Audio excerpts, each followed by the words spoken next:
मैं प्रभु का धन्यवाद देता हूँ इस समय के लिए आप लोगों के सामने एक सवाल का जवाब के साथ आने के लिए प्रभु ने मौका दिया और वो सवाल है, क्या एक विश्वासी को कोरोना का या कोविड-19 का वैक्सीन लेना चाहिए या नहीं चाहिए?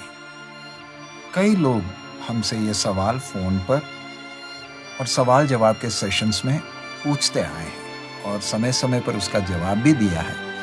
तो हम चाहेंगे इस सेशन के द्वारा हम हर एक विश्वासी इस विषय में फैसला क्या लेना है, वैक्सीन लेना है या नहीं लेना।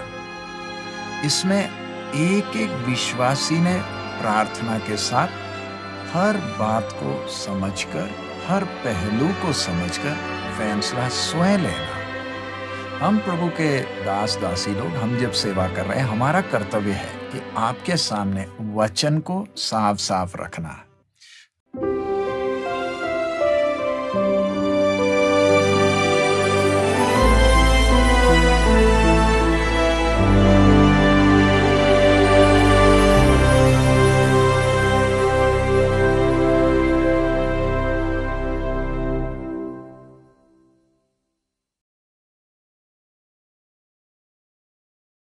अब विषय में जाने के पहले हम आयत पढ़े पहला कुरिन्ती 6 का 19।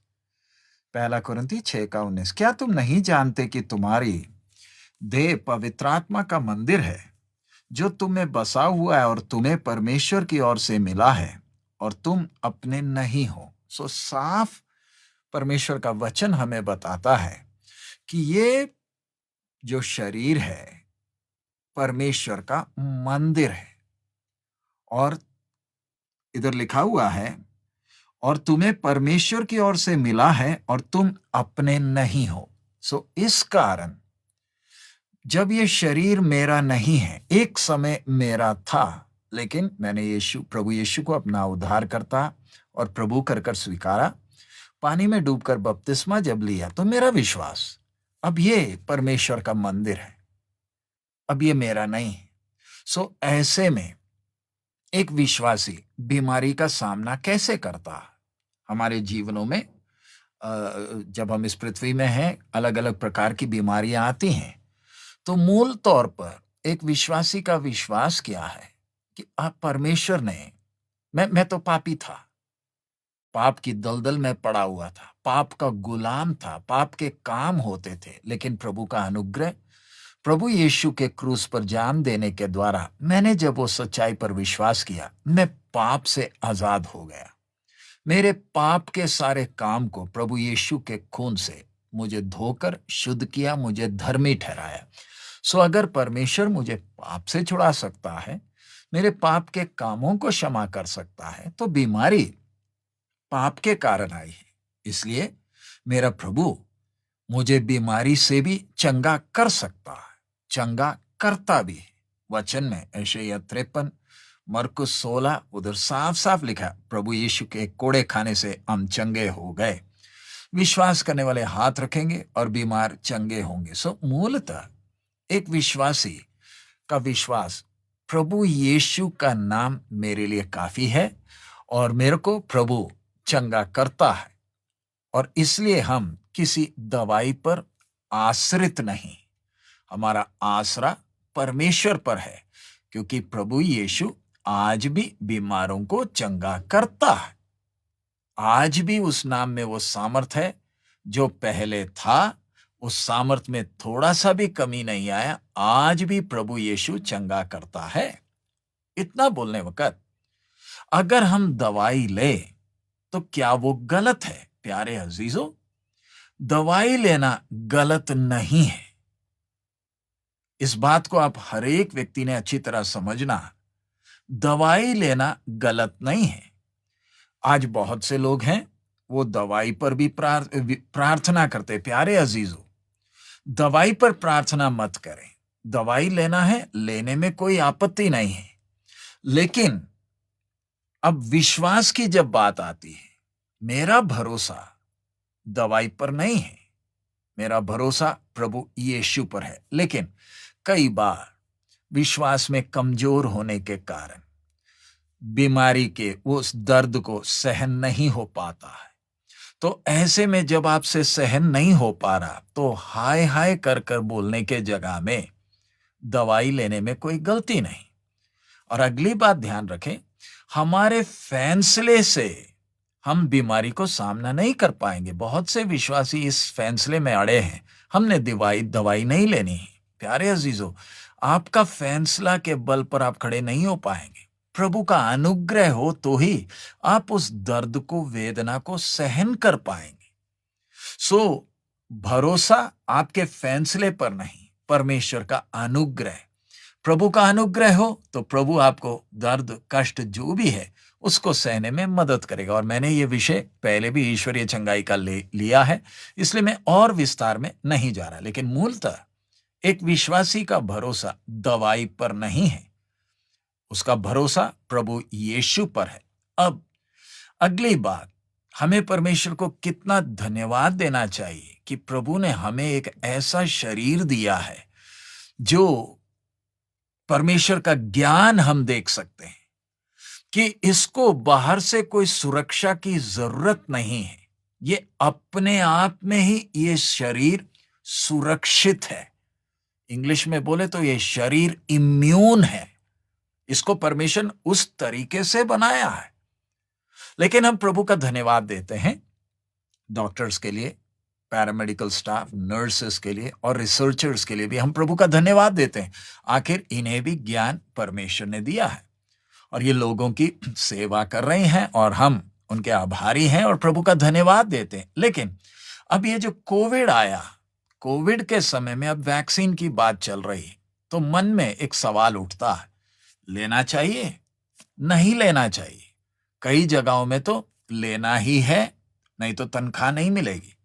जो लोग फौज में हैं या जो हॉस्पिटल में हैं, उनके पास और कोई राय नहीं, चारा नहीं, लेना ही है। तो कई लोग नहीं लेना चाहते तो भी ले लेते हैं।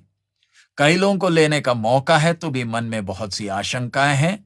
कई लोग सोचते हैं कहीं ये 666 का अंक तो नहीं है, ये सोचकर गलत फहमियां मन में बैठी हुई हैं। तो मैं चाहूंगा आप इस बात को अच्छी तरह समझे। सबसे पहले ये हमें प्रभु को धन्यवाद देना, ये प्रभु ने जो ये शरीर बना कर दिया है।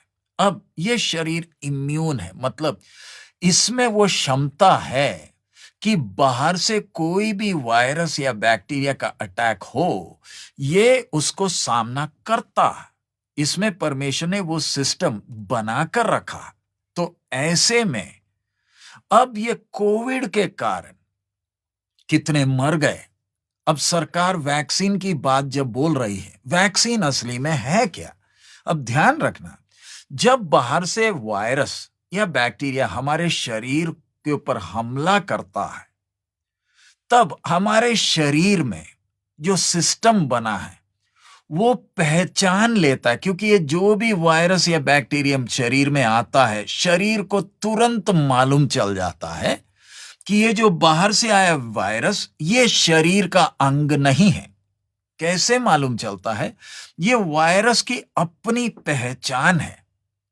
और वो पहचान, जैसे हमारे आधार कार्ड में हमारे अंगूठे का निशानी, उंगली का निशानी, वो हमारी पहचान है, वैसे ही ये हर वायरस की अपनी पहचान है। और हमारा शरीर इतना संतुलित, इतना अच्छा परमेश्वर ने बनाया कि तुरंत इसको मालूम चल जाता है कि बाहर से ये जो आया है ये शरीर का नहीं है।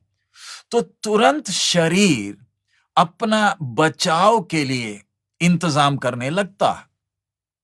अपना इधर शरीर से ही व्हाइट ब्लड सेल्स खड़े हो जाने शुरू हो जाते हैं ताकि वो ये बाहर से जो हमले हो रहे इसको रोके। लेकिन दिक्कत किधर आती है? कुछ समय लगता है कि शरीर अपने आप को तैयार कर ले। एक बार वायरस अंदर आ गया तो शरीर उसके लिए तैयार होने लगता, लेकिन समय लगता। तो ये जो वैक्सीन है, तो वैक्सीन असली में है क्या? अच्छी तरह ये बात आपने समझना। ये वैक्सीन में, इसमें मूलतः रिसर्चर्स या वैज्ञानिकों ने किया क्या है कि ये जो कोविड का जो बीमारी का जो वायरस है उसी का कॉपी बनाया बहुत कमजोर तरीके से बनाया है। और या तो ये वायरस जो बिल्कुल खत्म हो गया, मरा हुआ वायरस है, उसको वैक्सीन बनाकर हमारे शरीर में डाला जा रहा। असली में ये वैक्सीन चीज क्या है? ये कोविड वायरस ही है, लेकिन उसका असर खत्म हो गया है। एक, या तो कोविड वायरस का वो जो फुटप्रिंट है, यानी उसकी जो वो लक्षण है, उसका कॉपी बनाया है, उसका वो सारा इंफॉर्मेशन उसको कॉपी कर कर हमारे शरीर में डाला। बीमारी आया नहीं है, लेकिन ये वैक्सीन के द्वारा ये कोविड का ये सिस्टम हमारे अंदर डाला। क्यों? और अंदर जो डाला उससे आप बीमार नहीं होंगे। वो असली में वो इंफॉर्मेशन डाला है, वो वैक्सीन का ही इंफॉर्मेशन है। किसके लिए? ताकि वो अंदर आने के कारण अब शरीर अपने आप बचाव के लिए अपने आप को मजबूत कर लेता है, अपनी फौज को खड़ा कर लेता है। बीमारी आई नहीं है, आने के पहले ही ये शरीर को तैयार किया गया, ताकि अब वो जब आएगा तो उसका सामना कर सके। सो उसके लिए वैज्ञानिक ये वैक्सीन तैयार किए। लेकिन अब इसमें अगली गंभीर बात आती है, ये इंसान ने बनाया हुआ चीज है। कोई भी वैक्सीन 100% सेफ नहीं है, हमारे लिए सुरक्षित नहीं है। वैक्सीन अकेला नहीं, कोई भी दवाई शरीर के लिए 100% सुरक्षित नहीं, ये बाहर से डाला जा रहा है। सो इस कारण शरीर में कई इसके रिएक्शंस होते हैं, कईयों में ज्यादा, कईयों में कम होते हैं। तो क्या किया जाए? जब ये सुरक्षित नहीं है तो क्या लेना चाहिए, नहीं लेना चाहिए? अब आप देखिए, सरकार भी किसी के ऊपर जबरदस्ती ये बात थोप नहीं रही, किसी के ऊपर जबरदस्ती नहीं थोप रही, लेकिन फैसला एक एक व्यक्ति ने लेना, लेकिन प्रोत्साहित किया जा रहा है कि लेना है। क्यों? क्योंकि इस बार के ये वैक्सीन में ध्यान रखें, जब भी वैक्सीन बनता है उसके टेस्ट होते हैं। कम से कम 5 साल लगता है इसको तैयार कर कर मार्केट में उतारने के लिए। क्यों? क्या मालूम, ये अंदर जाकर, क्योंकि ये शरीर इतना इतना इतना गंभीर एक परमेश्वर की रचना है, इसके साथ खिलवाड़ करना ये बाकी गाड़ी के साथ या बाकी मशीन के साथ खेलने की तरह नहीं है। ये परमेश्वर ने इसको कितना सोफिस्टिकेटेड बनाया है। सो ऐसे में ये वैक्सीन जब शुरू में बनता है, इनको जानवरों में डालते हैं, उसके बाद हजारों में, लाखों में इंसानों के ऊपर ये टेस्ट होता। टेस्ट होने के बाद इसका रिएक्शन कुछ है नहीं है, उसको स्टडी किया जाता है, और स्टडी करने के बाद ही गवर्नमेंट एजेंसी बाद में इसके लिए अप्रूवल देती है कि इसको इंसान में लगाया जा सकता है।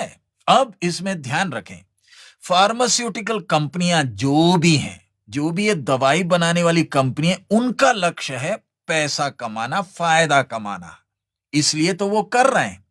इसलिए ये वैक्सीन लोगों पर लगाने का ये बात अगर कंपनी के हाथ में छोड़ दें तो वो तो फायदा ही कमाएंगे। इसलिए ये बात सरकार की एजेंसी के हाथ में होता है। देश भर में सरकारी एजेंसी है, अंतरराष्ट्रीय तौर पर वर्ल्ड हेल्थ ऑर्गेनाइजेशन है, जो इस चीज का देखरेख करते हैं कि ये सचमुच में लाभ है, नुकसान है। नुकसान तो है, लेकिन फिर आखिरी में फैसला निर्भर करता है लाभ ज्यादा है या नुकसान ज्यादा है, उसके ऊपर ही आखिरी में फैसला आता है। अब उदाहरण समझाने के लिए, अब कार में हम जब सफर करते हैं तो सीट बेल्ट पहनना आवश्यक है, लेकिन एक और बात है, सीट बेल्ट आपकी जान भी ले सकता।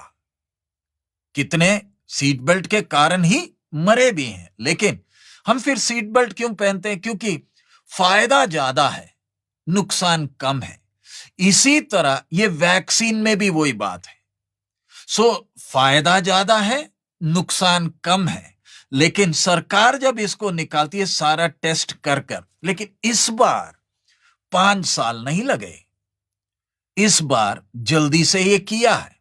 उसके पीछे का कारण ये महामारी है। सो इसमें रिस्क बहुत लिया। रिस्क कैसे? वैक्सीन जैसे बनते जा रहा है, जैसे उसके टेस्ट हो रहे थे, वैसे ही करोड़ों में इनको तैयार भी किया जा रहा था। तो रिस्क कैसे? अगर ये वैक्सीन सफल ना हो तो ये जितने भी वैक्सीन बने इनको बर्बाद करना ही पड़ता। वो था इसका रिस्क। आमतौर पर ये पहले ट्रायल सारे होने के बाद ही ये वैक्सीन कंपनियां मास या बल्क में बनाती है। इस बार ट्रायल चल भी रहे थे, उसके साथ ये करोड़ों बन भी रहे थे। सो इसलिए अब लोगों के अंदर आशंका है, जायज है। अब आपने सुना भी होगा कितने लोग गौमूत्र पी रहे हैं। प्रोत्साहित किया गया समाचार माध्यमों के द्वारा भी कि दुनिया गौमूत्र पी रही है, गोबर का लेप लगा रही है, दूध से स्नान कर रही है। कोई बोलता आयुर्वेद ठीक है, दूसरा बोलता नहीं दूसरा दवाई ठीक है। ये सब हमने समाचार माध्यमों में देख लिया। सो ऐसे में दुनिया बहुत कुछ करने वक्त, अब आंध्रा में कोई जड़ी बूटी की दवाई निकल पड़ी जिसमें हजारों में लोगों ने जाकर उसको लिया और उसको आंख में डालने से बोलते कोविड खत्म हो गया। यानी बहुत कुछ दुनिया ने जब किया, तब ऐसे समय में एक विश्वासी मेरे सामने जब एक वैक्सीन का विषय आया है, तो मैंने आपके सामने विषय रखा है। लेने में कोई आपत्ति नहीं, लेकिन फैसला एक व्यक्ति ने स्वयं करना। उस फैसले में निर्भर क्या क्या बातें हैं। एक तो आपकी शरीर की हालत क्या है, क्या, क्योंकि अब जैसे लोग बोल रहे हैं कि आपने सबने वैक्सीन लेना है, उसके पीछे अगला एक और पहलू है, एक और अगला पहलू। मेरा काम है इसके द्वारा सारी विषय आपके सामने रखना ताकि आप खुद फैसला करें। अब हमारे समाज में, हम जिस समाज में रहते, कई लोग हैं जिनका शरीर इतना कमजोर है कि वो वैक्सीन सह नहीं सकते। उनको डॉक्टर वैक्सीन लेने की सलाह नहीं देगा। उदाहरण, जिनको कैंसर हुआ है और कैंसर का इलाज कर रहे, कीमोथेरेपी जिनका हुआ है, उनका शरीर तो ये वैक्सीन सह नहीं सकता, क्योंकि शरीर का पूरा इम्यून सिस्टम खराब हो चुका है, बर्बाद हो चुका है। तो फिर ऐसे व्यक्ति की सुरक्षा कैसे? उसके लिए वो बोलते हैं अगर आसपास रहने वालों ने वैक्सीन लिया हो तो उनका शरीर पहले से ही ये कोरोना के खिलाफ मजबूत खड़ा हो गया है। सो ऐसे में बाकी लोग ये कमजोर व्यक्ति के लिए छाता का काम करते हैं, क्योंकि ये खुद ले नहीं सकता। अगर इसको ये बीमारी लग गई है तो मर ही जाएगा। सो इसको वैक्सीन लगा भी नहीं सकते। सो दूसरे जो इसके करीबी हैं वो ये लेते हैं ताकि ये कम से कम उनकी छाया में है, सुरक्षित है। तो अब एक विश्वासी, मैंने लेना है नहीं लेना है, मेरा विश्वास मेरे प्रभु ने मेरे को जो शरीर दिया है ये अपने आप में सुरक्षित है। मेरा प्रभु के ऊपर भरोसा है। प्रभु यीशु मुझे हर बीमारी से चंगा भी करता है। ये तो मेरा विश्वास है, इसलिए मुझे वैक्सीन की जरूरत नहीं। नंबर 2, लेकिन मैं एक समाज में रहता हूं, बाकी मेरी तरह परमेश्वर पर उनका भरोसा नहीं है। कई हैं, जैसे मैंने पहले बोला, कीमोथेरेपी हुआ हुआ, बहुत से ऐसे लोग हैं। तो ऐसे में मैंने लेना चाहिए ताकि उनके मन में कोई आशंका ना रहे, उनके मन में कोई चिंता ना रहे। ऐसे में आप ले सकते हैं। आप अपने लिए नहीं ले रहे हैं, लेकिन दूसरों के मन में वो शक ना रहे, उनकी तसल्ली के लिए आप ले सकते हैं। लेकिन मेरा भरोसा इस वैक्सीन पर नहीं है, मेरा भरोसा यीशु पर है। लेकिन अगर आप में से कोई, किसी को लगता है मैंने लेना ही नहीं है, मैंने प्रभु पर भरोसा करना, वो आपका विश्वास। मैं आपको दवाई नहीं लेना कभी बोल नहीं सकता, क्योंकि हमारा कर्तव्य, हम आपके लिए फैसला नहीं लेंगे, लेकिन हम आपके सामने परमेश्वर का वचन रखते हैं। आज तक प्रभु का अनुग्रह है, बीमारियां आई, प्रभु ने आज तक चंगा किया। मेरा आज भी विश्वास है प्रभु यीशु आज भी चंगा करता है। लेकिन आपकी परिस्थिति और मेरे परिस्थिति में अंतर होगा। आप शायद फौज में हैं, आप चाहे मेडिकल फील्ड में हैं, आप चाहे अलग अलग फील्ड में जब हैं, तो प्रार्थना करें, प्रभु ज्ञान और समझ मुझे दे, इसमें मैंने लेना है नहीं लेना है, उसमें आप मुझे अगुवाई करें और प्रार्थना के साथ जैसे प्रभु की आत्मा अगुवाई करती है वैसे आप लें। इसलिए जब सरकार भी जबरदस्ती नहीं कर रही है, कारण उसके पीछे कारण है, तो एक विश्वासी सोच समझकर सब बातों को तोलकर सामने रखकर फिर वो फैसले में आना है, मैंने लेना है या नहीं लेना है। अब उदाहरण, अब तो मैं कहीं विदेश में नहीं जा रहा, लेकिन अगर मुझे कल जाना पड़े, मेरे सामने की दिक्कत, सेवकाई विदेश में अकेला नहीं, बाकी राज्यों में भी जाना पड़े, मेरे सामने की दिक्कत, वो इलाकाओं में शक़त नियम है, या तो आप पीसीआर का टेस्ट या तो वैक्सीन ले लें, नहीं तो आपको क्वारंटाइन होना है। मेरी ये प्रार्थना है कि मुझे ये कभी लेने की जरूरत ना पड़े, क्योंकि अगर प्रभु ने मुझे अभी तक संभाला है तो आगे भी संभालने के लिए क्षमता मेरे प्रभु में है। ये शरीर मेरा नहीं, ये मेरा प्रभु ने मुझे दिया है। प्रभु की इच्छा ही इस जीवन के द्वारा पूरी होना, ये मैं चाहता हूं। आप भी प्रार्थना पूर्वक आपके जीवन में इस विषय में फैसला लें और प्रभु की आत्मा आपको अवश्य इसमें अगुवाई करेगी। तो आपने ये नहीं सोचना कि मैंने वैक्सीन ले लिया तो मैं विश्वास में कमजोर हो गया, और जिन्होंने नहीं लिया उन्होंने ये नहीं सोचना मेरे विश्वास के कारण मैं खड़ा हूं। ध्यान रखें, हमारा भरोसा हमारे विश्वास पर नहीं, हमारा भरोसा परमेश्वर के अनुग्रह के ऊपर है। अगर प्रभु का अनुग्रह उठ गया तो हम खड़े नहीं रह पाएंगे। इसलिए ना घमंड हम किसी के अंदर ना आए। अब इसी से संबंधित एक और सवाल है, क्या ये विरोधी मसीह का 666 अंक का भाग है? उसके लिए आइए पढ़िए प्रकाशित वाक्य 13 अध्याय, और उसका मैं 16 आपके सामने पढ़ रहा हूं। उसने छोटे बड़े, धनी कंगाल, स्वतंत्र, दास सबके दाहिने हाथ या उनके माथे पर एक एक छाप करा दी कि उसको छोड़ जिस पर छाप अर्थात उस पशु का नाम या उसके नाम का अंक हो, अन्य कोई लेन देन ना कर सके।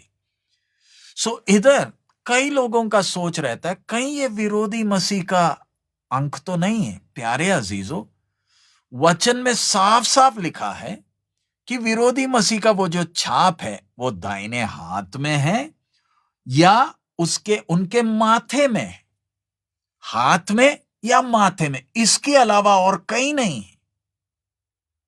अगर आपको ये इसका एक उदाहरण देखना है, स्वीडन में एक गांव है, एक छोटा सा शहर है, जिधर के हर नागरिक ने अपने हाथ में ये चिप लगाया, और उसका यूट्यूब में आप वीडियो देख सकते हैं। विरोधी मसीह का जो चिप है वो या तो आपके दाहिने हाथ में या आपके माथे में है। ये जो वैक्सीन है ये आपके माथे में नहीं लग रहा, ये आपके दाहिने हाथ में नहीं, ये आपके इस भाग में लग रहा। जब इस भाग में लग रहा है तो आप उसकी चिंता करने की जरूरत नहीं। अगली बात, 666 का जो भी विरोधी मसीह का जो अंक है वो कलीसिया के जाने के बाद है। तो फिर ये सब क्या हो रहा है प्यारे अजीजों?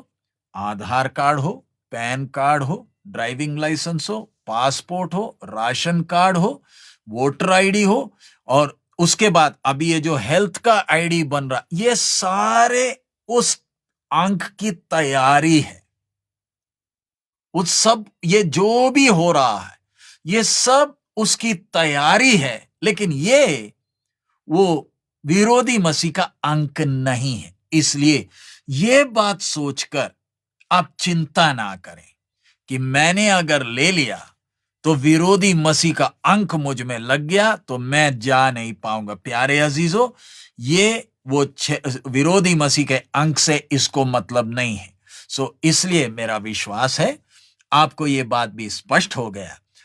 अब वैक्सीन क्या है, 666 का अंक से इसका क्या संबंध है, एक विश्वासी को लेना चाहिए नहीं लेना चाहिए, ये सब विषय आपके सामने रखा है। और आइए, परमेश्वर की आत्मा, अगर आप सच्चे मन से प्रभु के सामने प्रार्थना करेंगे, आपकी परिस्थिति को समझने वाला आपका सहायक परमेश्वर की आत्मा जो आपके साथ है, जो हर सत्य में आपको चलाने के लिए सक्षम है, आपको इस बात में मदद करेगा ताकि आपका जीवन परमेश्वर के महिमा के कारण हो सके। प्रभु आप सबको आशीष दे। मारानाथ।